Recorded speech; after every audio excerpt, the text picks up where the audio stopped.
And the greatest chance for peace comes from a society respectful of individual liberty. And, Madam Speaker, I yield back the balance of my time. Thank the gentleman. Well, there you have it, folks. That's Congressman Ron Paul on patriotism. You can read that whole speech and watch it as well. It's in the Viewpoint section today at antiwar.com, where we run all of Dr. Paul's foreign policy archives.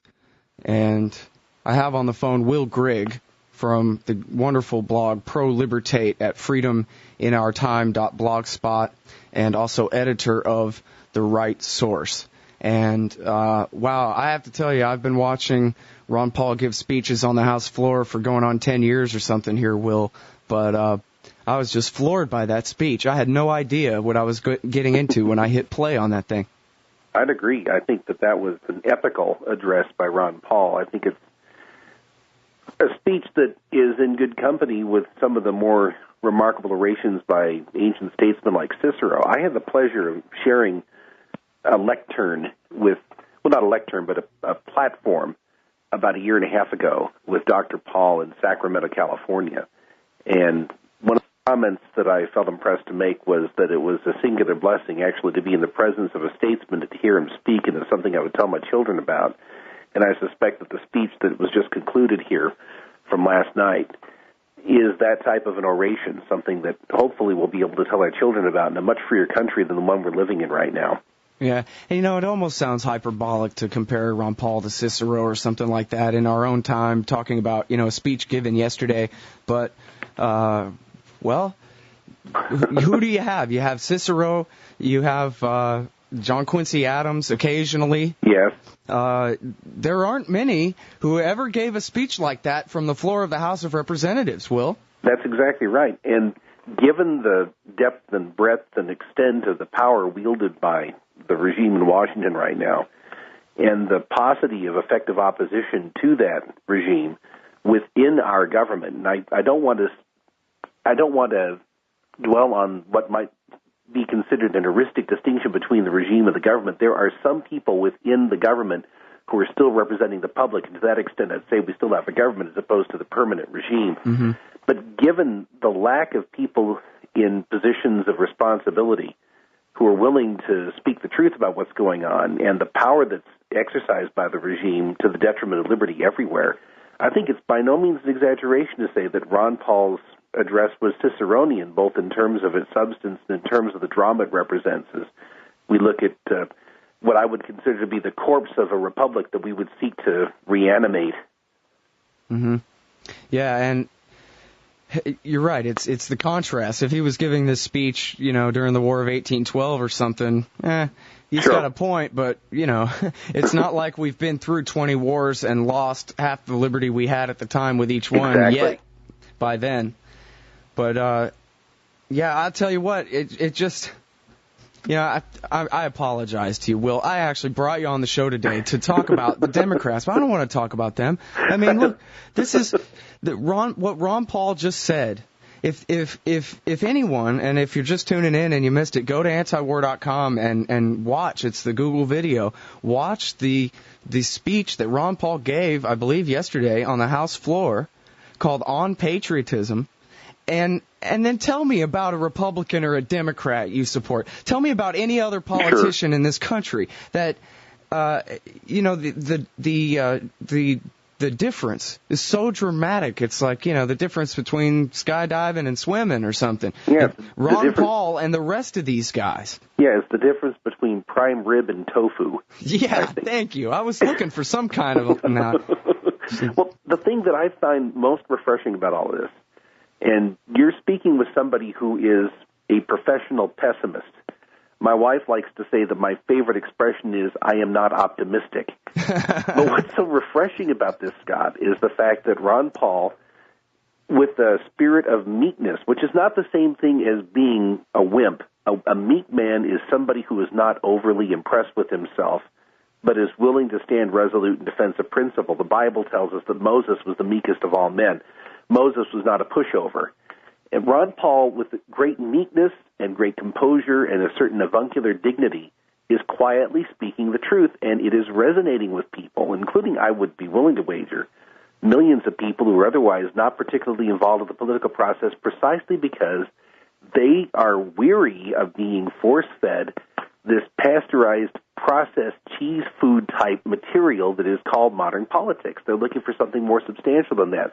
They're not even getting cheese, they're getting pseudo-cheese, if you will. Mm-hmm. And when somebody comes along and is willing to talk with them in terms of principle about things that have a direct impact on their lives and on their prosperity and on their rights, what little of the latter two we still have, people are willing to listen, and it's transpartisan, it's trans-ideological when you can see people like the panelists on The View, the daytime television show I was previously unaware of until they started to talk about Ron Paul, and their comments started to make the rounds on YouTube and the other electronic samizdat media that are available today. When you can see the reaction that these people have to somebody who's willing to speak the truth about the war in Iraq and the consequences it has for our liberty and independence and our prosperity, something's happening that is worth paying attention to, and I think it's a very heartening juncture in our history to that extent. Yeah, and really, this because of this one guy. I mean, the first time I ever met Ron Paul in person, I interviewed him at the 2004 Libertarian Convention. Anybody wants to check it out, it's at scotthortonshow.com. And he came and sat down in my hotel room and was friendly enough to give me a good 20 minutes or so. And my last question for him then actually came from retired Lieutenant Colonel Karen Kowalski, another American hero. Yeah, very much so. Who suggested that I ask Ron, what hope do we have when there's only one of you? I mean, why are we even bothering? Shouldn't we all just be out at the lake when we've got one Ron Paul in a country of 300 million people? And his answer to that was, hey, buddy, if you'd asked any of us in 1985, or told us that in 4 years the Soviet Union would begin to crumble and that in 6 it would cease to exist, we would have thought you were daffy. The Soviet Union was going to exist for another 100 years, and it was something we were just going to have to deal with. And you are not. Your job is not, this is what he told me, your job is not to go around predicting how bad things are going to be. Your job is to tell people and teach people about liberty and to give them a place where they can find out about liberty. And not to predict the future, because you have no idea what's going to happen, young man. You just keep doing the right thing and let everything else worry about working itself out. And I've not heard that interview, but in my mind's ear, as it were, I can hear him saying those words to you. Yeah, absolutely. I mean, I'm sorry I can't do a very good Ron Paul impression. I'm not nearly humble enough. Well, nobody does a good Ron Paul impression. He's sui generis. But the point he's making is one that I just love and is the foundation of his campaign right now. Freedom is the common ground. Right. And chances are you're going to be drawing one out of a family, two out of a city, as it were, to allude to the book of Jeremiah here. From the unlikeliest places, apparently, people who are actually concerned about freedom. They've dispensed with the labels and with the arbitrary political affiliations that have been assigned to them, and they're taking offense over the fact that the people who are presuming to plan their future have already picked out which political team they'll play for, and they're gravitating toward this man because he's talking about freedom, which is the forgotten subject in politics most of the time. Certainly now in this day of high authoritarianism and bellicose nationalism, when somebody actually talks about freedom and liberty protected by the rule of law, he'll seem like an eccentric at best. And it's not really sticking to Ron Paul, all these efforts to traduce him as a fringe, paranoid, delusional person, somebody who should be wearing the latest in tinfoil headgear or something of that sort. Efforts, predictably, are being made by the rabid folks who compose George W. Bush's increasingly cultic and ever-dwindling core of jihadist supporters, if you will. Those efforts have been made to depict Ron Paul as if he were some kind of a hater. I know that the New York Sun, which is sort of the Volkischer Baal Boxer of the neoconservative movement, was trying to accuse him of being anti-Semitic last week, and the guy who threw that accusation in the wind had to back down. Oh, did he retract that? Yes, he did. Really? Yeah, the Mr. Sanger, I believe, Ryan Sanger. Mm-hmm. I saw the accusation.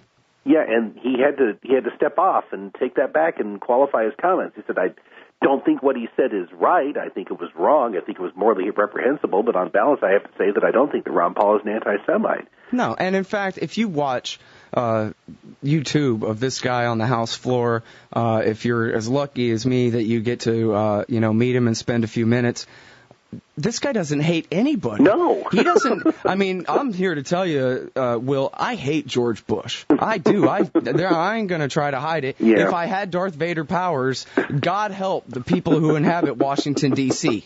If I could really go and do what I felt like and thought I could get away with it, God help those people. But Ron Paul doesn't have a hateful bone in his entire body. Yeah. He's the kindest old grandpa you could ever meet in your life. And I really mean that. He is a really, as you say it, he's meek. Mm-hmm. He's not better than anyone in his own view. One of the most remarkable things I've seen in the last couple of months was a photograph that was shared with me when I was in Los Angeles last weekend for the Convention of the United Republicans of California, UROC. They're a group that calls themselves the Republican wing of the Republican Party, meaning the small R Republican wing of that organization. And they endorsed Ron Paul, which I thought was quite remarkable. Unanimously, I read. Unanimously, exactly. No serious dissent, no equivocation. Ron Paul's their guy. But one of his volunteers, a very nice lady who had moved to California from Illinois, had been at I believe it's called the Elephant Club, a bar shortly after the first Republican debate there at the shrine to Imperator Ronaldus Magnus, the Ronald Reagan museum there, the presidential library. Just a perfectly abominable spectacle, that museum. That's not the sort of thing that a true republic would erect in honor of somebody who had been a president for 8 years. Remember the Onion headline was Reagan Pyramid almost complete in Los Angeles? George W. Bush was going to have a sinus packed with sand and buried with the lifeless body of his pharaoh. It's the same idea where you have Air Force One, literally an Air Force One dangling from the ceiling of this cavernous auditorium. It really puts you in the mind of ancient pharaonic Egypt. But Ron Paul went to the I believe it's called the Elephant Club after the debate. And while he was there, he ended up in a conversation between what appeared to be a Muslim imam and an Hasidic Jew. And he's sitting there talking with two of them. They're apparently, he was standing, if I remember the photograph correctly, but they were apparently having an amicable conversation as he was sitting there talking with them about their views of the world. And this supporter of Ron Paul said, well, this is what he's talking about. He says that the future of a peaceful and free world would run through the path of open-ended, even-handed dialogue. The idea that there are better ways of dealing with these problems than bombing people or bribing people. Simply sitting down and trying to work out some kind of a modus vivendi as an honest, even-handed broker would be a far better alternative to the interventionist policy that we have right now, which places such a premium on bribing authoritarian leaders and bombing people into submitting to them. And I thought, in a nutshell, that's what Ron Paul's revolution, if you will, is all about. Treating people, individual people, as unique creations invested with rights that we should respect, and dealing with them on that basis, seeking for mutually beneficial common ground. And that's a revolutionary point of view in light of what's going on right now, where really the ascendant form of collectivism in our country, once again, is this bellicose, corporatist nationalism that is represented by the other Republican contenders to a greater or lesser extent, whether you're talking about Mitt 1, 2, or 2, 3, many Guantanamo's Romney, or whether you're talking about Mr. McCain, or whoever it was the Vietnamese sent back in his place, who seems to be perversely determined to sow misery and bloodshed everywhere in the world, or Rudolph Giuliani, who is living down to every Italian stereotype of thuggish authoritarianism that the mind could conjure, or whether you're talking about small-bore jingoists like Tom Tancredo and Duncan Hunter.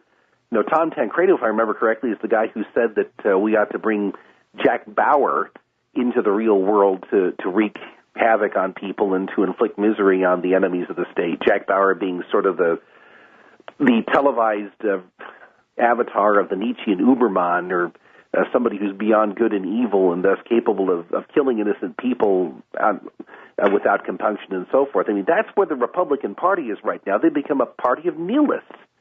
And in the midst of this, you've got Ron Paul, who's somebody who actually believes, unlike those who seem to enjoy professing their belief. Ron Paul actually believes that our rights come from our Creator and that every individual has those rights and the government has to respect them, whereas the rest are willing to utter pious homilies about God, faith, and family, and then turn around and endorse policies that seem to be generated from the very abysm of hell. So it's really an interesting contrast here. I think that a Ron Paul presidency would do so much to heal the public opinion of the United States, of the American people, not just of our government, but now of us for re-electing George Bush. Yeah. We've around the implicated world. ourselves in his crimes. Right. I got an email from a fan of the show in Beirut, and I asked wonderful. him, well, at first I apologized for my government backing Fatah al-Islam that is now already within, 4 months has already blown back in the face of the puppet Lebanese government there. And I apologize for that. Of course, everyone can read Seymour Hersh's article, The Redirection, about the CIA and the Lebanese government backing these al-Qaeda-tied thugs who the Lebanese government is now fighting.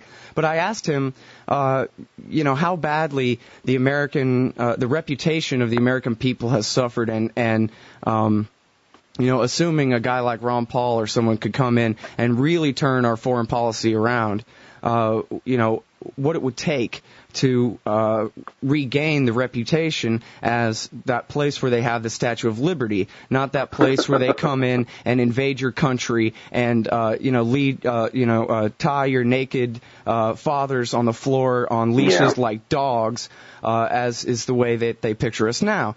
And he answered that it's not too late, but that it's getting there, and that what we need to do is we need to have a real turnaround. And Ron Paul, as you said, is not a pushover, and as President of the United States, he would not be a pushover. But what he would also not be is some arrogant son of a bitch with his finger in your face dictating to you, which is what George Bush is. And I think that George Bush, simply because of his extraordinary lack of intelligence and understanding of history, has no idea. He doesn't even understand that what America could have done on September 12th was take over the entire world with ideas of liberty and capitalism. We could be the shining light on the hill could be so bright that people are squinting and putting their arm up to try to block it out because of how wonderfully we proved that Washingtonian principle of the greatest use of power is the renunciation of it. Yeah. If I have time for one quick story here, on September 12th or 13th, I can remember which, my family went to a homeschool conference in Appleton, Wisconsin, where we were living at the time. But it was in the home of a professor at Lawrence University who, along with his wife, were practicing Quakers. And, of course, they believed in nonviolence. And we were talking about the fact that immediately after the attack on September 11th, you saw the spectacle of the French press saying, "Today we're all Americans," and the Coldstream Guards at the changing of the guard at Buckingham Palace were instructed by the Queen of England to play the Star-Spangled Banner, and even thinking about that makes me choke up. The fact that we had such deep reservoirs of goodwill. 1 million people turned out at a candlelight vigil in Tehran. In Tehran, exactly. And I was talking with the wife of this professor about this, and taking a great deal of comfort and strength knowing that there were so many tens of millions of people, billions of people for all we knew, who were praying for our country and who were professing to love and admire us and to have respect for us. And I looked at her and she said, "Now watch us blow this." And I nodded and said, "Unfortunately, I think you're right." And that didn't, of course, take a great deal of prophetic ability to foresee, because that's the nature of our government. When I was in Egypt in 1994 at a UN conference on population control, and what an incredible insult to hold a conference on population control in the capital of a Muslim country, people from various Muslim countries would come up to me, and bear in mind, this is 13 years ago, and would say, somewhat concerned, "What's going on with you people? What's going on with your government? Why are you acting this way?" And by this way, he was talking about this obstreperous and sanctimonious foreign policy where we were telling these people that they had to change their cultures, they had to rearrange their family organizations, they had to accept these missionaries from feminist groups and anti-natalist groups and so forth, all of which were paid for by U.S. tax dollars. We love your country, they would say. We're a little bit afraid of what's going on. And I had to explain to them that there were those of us in the United States that were very much afraid of the same government that was creating misery for them as well. And I came back from that conference. I was teaching Sunday school at the time, and I said, just watch, within 10 years we're going to be at war with the entire Muslim world because we're threatening their families. And it's when we threaten people's families that people are willing to kill and die, and to see themselves perhaps be used sacrificially if they have the chance of killing a few of us. Well, that's the most absurd thing I've ever heard, and I've heard a lot of absurd explanations for September 11th, Will. What do you mean when you kill somebody's kid or come and tell them that you're going to decide how many kids they ought to have or how they're going to live their life, that they're going to want to hit you or something? Yeah, don't we know that they're lesser breeds without the law?